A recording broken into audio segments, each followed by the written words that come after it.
Ini pernah direncanakan oleh suami istri di masa lalu, dituliskan di dalam kitab yang sangat populer.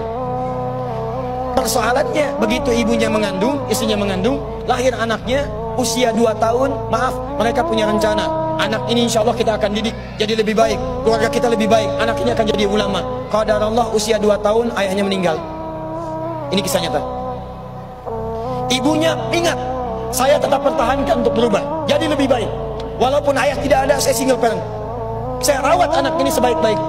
Usia 4 tahun anak ini, maaf ya, terkena penyakit buta permanen. Hijrah tidak akan sepi dengan ujian. Suami meninggal, single parent, anaknya kemudian buta permanen. Apa yang dilakukan oleh ibunya?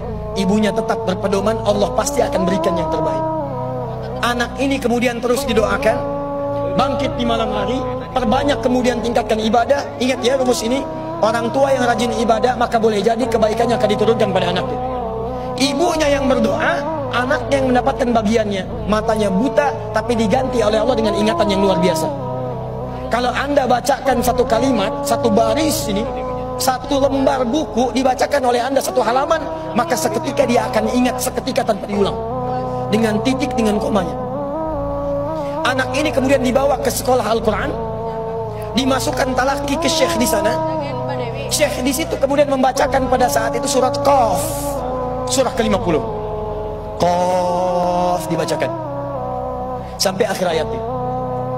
Anak ini anak yang paling kecil teman-teman, mata buta, gak bisa ngelihat. Teman-temannya berada di atasnya usianya, ada yang 6 tahun, 7 tahun, dia 4 tahun. Begitu selesai membacakan, kata syekhnya, lihat kalimatnya, man hafidha ala zahri qalbi, siapa yang hafal apa yang tadi saya bacakan, hafalan di dalam kepalanya, bukan di luar kepala. Hafal di luar kepala masih belum hafal. Kata syekhnya, hafal di dalam kepalanya. Tiba-tiba saat semuanya diam menyimpan tangannya begini, anak yang buta tadi mengangkat tangannya mengatakan, hafidtu ala zahri qalbi, saya sudah hafal. Syekhnya penasaran, kata syekhnya, bagaimana? Diambil anaknya ke depan, diminta baca, Masya Allah, bacaannya bukan hanya hafal, makhrajnya, sifat hurufnya, tajwidnya, semua mirip dengan syekhnya. Kata syekhnya, minal an tadrusul hadis, dari sejak sekarang ananda mesti belajar hadis. Pulang ke rumahnya, diantar oleh asisten rumah tangga ibu tadi. Begitu nyampe di rumahnya, wajahnya gembira, mengatakan pada ibunya, ummi, ibu, tadi saya dipuji oleh saya begini, ada kejadian begini, saya seperti ini. Kata anak ini, minal an uridul hadis, ma, sekarang saya pengen belajar hadis. Kata ibunya, ya bunayya iktafi bil Quran, anakku sayang, kamu punya keterbatasan, supaya kamu nggak capek sekarang Quran dulu, baru setelah itu hadis. Kata anaknya, lah, dia percaya pada gurunya, dia percaya pada keyakinannya, dia katakan, ma, saya pengen belajar hadis. Dia tinggalkan ibunya sambil meraba jalan begini ke kamarnya. Perhatikan baik-baik, begitu ibunya melihat, ingat kemudian dengan suaminya, ingat tentang rencana mereka, ingat tentang mereka punya rencana masuk surga bersama-sama. Teman-teman, ibunya langsung masuk ke dalam kamar, dia bentangkan sajadahnya di mihrabnya, dia salat 2 rakaat, dia bermohon kepada Allah. Saat sujud itulah dia tumpahkan segala keinginannya. Perhatikan kalimatnya. Rahasianya ada di Quran surah ke-17 ayat 110 sampai dengan 111, paling kanan sebelah atas. Ya Allah yal basir, yalladzi ala kulli syai'in qadir, a'id basiratabni. Saya mau akhiri.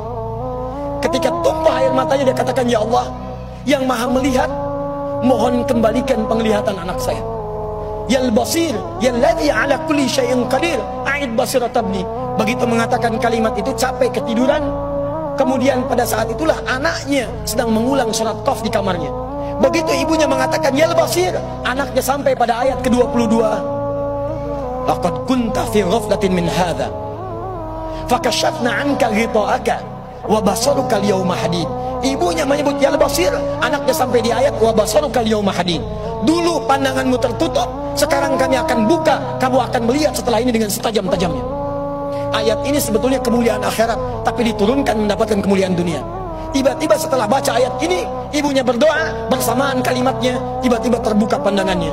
anak ini bisa melihat kembali. Saking kagetnya dia lompat, dia kejar ibunya. Ummi laqad ra'ait. Ma, saya bisa lihat lagi. Ma, saya bisa lihat lagi. Ibunya kaget kemudian terbangun. Dia peluk anaknya, dia katakan, "Nah, mungkin kamu melihat bukan dengan hatimu. Kamu melihat bukan dengan matamu. Rubbama ra'aita biqalbik laisa bi'ainik." Mungkin bukan matamu tapi hatimu. Kata anaknya, "Ma, saya melihat dengan mata saya. Ini mama pakai baju ini. Di sekitar kita ada benda-benda ini." Allahu Akbar. Ibunya kemudian yakin anak itu bisa melihat. Dipeluklah anaknya. Keduanya kemudian menangis. Dan ibunya sejak saat itu yakin bahwa anak ini punya kemuliaan besar di masa depan. Maka disekolahkanlah kemudian tempat-tempat terbaik. Belajar hadis terbaik. Diingat segalanya. Cepat luar biasa. Anak ini kemudian dikenal dengan luar biasa di masa depan. Nama anak ini adalah Muhammad. Bapaknya yang meninggal namanya Ismail. Kakeknya namanya Ibrahim. Kakek buyutnya Al-Mughirah. Eyang buyutnya Al-Bardizbah. Tinggal di kecamatan Ju'fah, di Kabupaten Bukhara, Provinsi Khorasan, negara Uzbekistan sekarang. Kelak di kemudian hari, dia dikenal dengan nama daerahnya Bukhara, dengan Al-Bukhari. Itulah kisah Imam Al-Bukhari.